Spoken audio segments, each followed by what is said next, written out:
Hello, boys and girls. Happy October 2020 once again. And this is going to be a review of a film called The Swerve. And it's a catch-up review, really, although I saw it a couple of months ago, actually. I saw it because it premiered at this year's Frightfest, which was, of course, online. So you'll notice I did a few other Frightfest reviews from this year, which you can find on the channel. And the film itself is actually a couple of years old, although it's had kind of a staggered release. I think a lot of the showings have been at festivals, and obviously the Frightfest showing was the first time it'd been shown in the UK, so I guess it's one to look out for. It might sort of get a bigger release in the coming months, or it might be one of those that finds its sort of audience on like VOD or on DVD, but certainly one that's worth watching out for. I'm just going to say a few things about it. So it's the debut film from Dean Kapisaris, if I'm saying that right, and it's got quite an interesting sort of casting of the lead role, because the lead in this is an actress called Azana Sky, who Buffy fans will know from season 7, because she was in season 7 in a couple of episodes, only 2 episodes, but made a notable appearance. I kind of won't spoil it for you in case you haven't seen Buffy. Obviously, that's the last season, but she certainly made an impression as Anna Sky in those episodes, and I think it's fair to say developed like a cult following. And since that time, she's not really been in that much notable, just bits and pieces. It sort of surprises you considering how good she was in that. And she got cast in this as the lead, and she's absolutely wonderful in it. She really commands the film. She's in pretty much every scene, and it's a really difficult sort of complex part to play, so she kind of plays the different sides of the character very well, and she engages you and makes you care about what is, as I said, a complex and at times unlikable character. But it is funny watching her now, because obviously season 7 of Buffy was close to 20 years ago now, believe it or not, 2003. And looking at her now, you can tell it's the same actress. It's just that she's obviously aged about 20 years. But you would like to think this performance might get people talking about her. So the film itself is a psychological thrill with some elements of horror kind of worked in.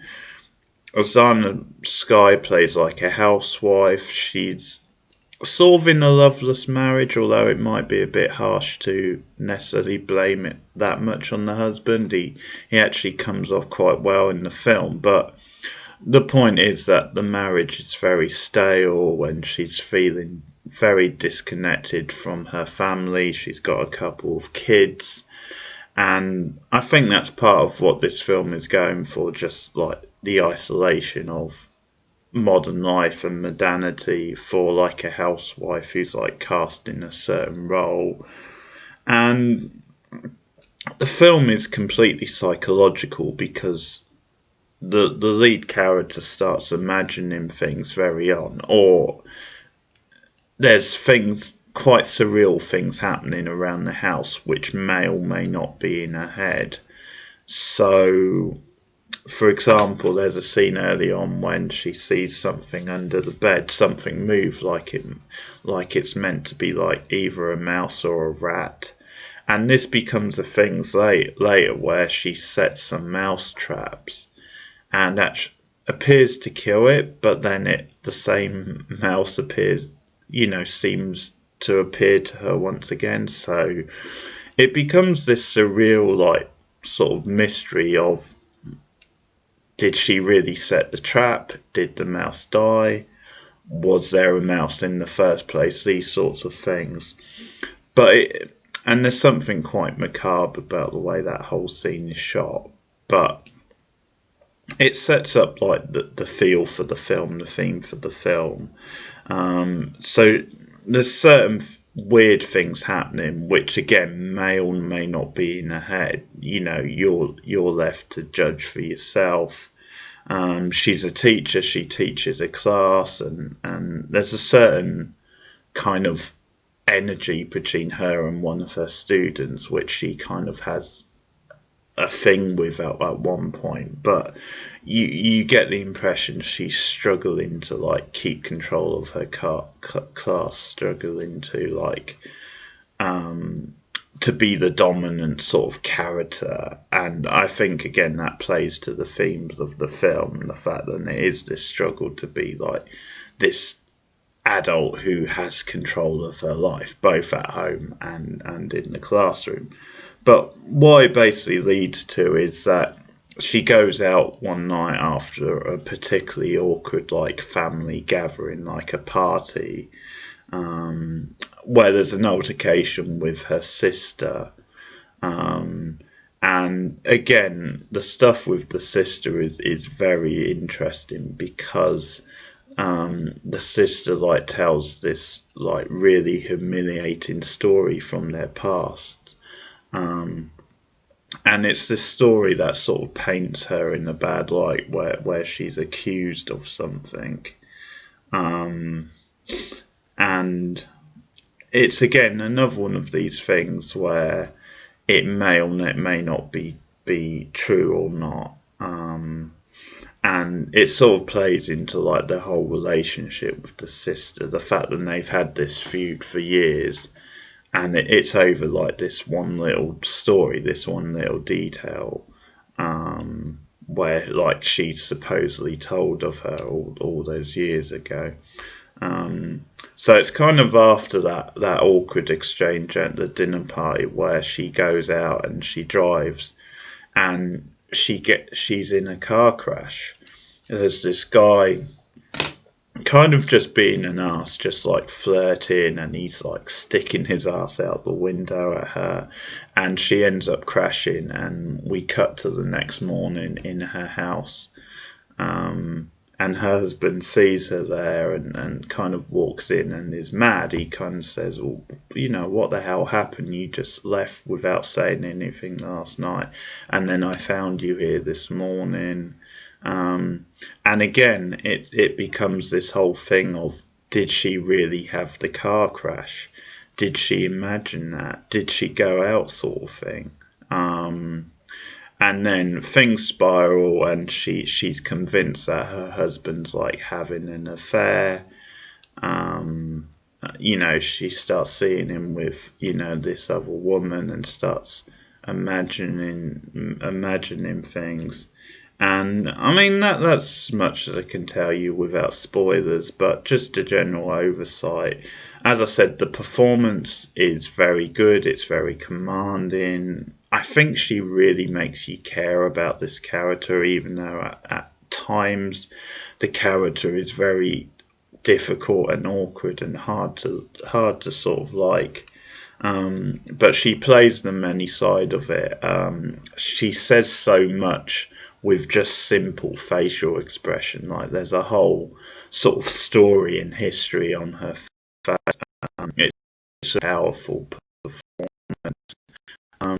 And the psychology of the whole like film just works perfectly. It's got like this nice slow burning sort of plot, and just each scene takes its time and sort of builds up, and there's some real tension and awkward sort of psychology to the thing. There's some like sort of meaty themes in there, as I've hinted at. The direction is really, really good. It's really on note, considering this is a first-time director. There's this really shot at like this scene at a bowling alley, where it's like some sort of like party, and the camera just like tracks backwards through this crowd of people, and it kind of starts at the point of like the husband who's over with like this girl, and they appear to be flirting, and then it just works. The camera just works its way backwards through the crowd, and then finally it arrives on our main character, and it's just an amazing piece of like, you know, sort of tracking and direction, and again it's just so perfect that it ends back on her, and we've seen exactly what she's been seeing, but in that sort of reversal. Yeah, it's really well directed. The directing is very much on point, and the whole thing builds to a very dramatic, very dark sort of ending. But the final shot as well, which I won't spoil because really this is kind of non-spoiler. The final shot is just really good. The ending just hits you. It's very powerful, very dramatic, and very sort of poignant. So it's a really good drama, great psychology. You've got this tremendous performance, which I think really should be like awards nominated. Obviously, because the film's 2 years old, had the staggered release. I'm not quite sure how that would work, but it's a performance that deserves recognition. And I like the film a lot. You know, I don't know if I say it's perfect. I mean, maybe on the second watch it might not hold up so well, but I thought it was very impressive. So that's the Swerve. And look out for it. Look out for it online or on DVD. I guess I'll maybe keep you guys in the loop, but it's certainly a film I'm going to come back to, and I'm going to give it an 8 out of 10. I highly recommend The Swerve. So that's it for this video, this review. I will be back soon with more horror movie reviews for the month of October, but I'll see you guys again later. Goodbye.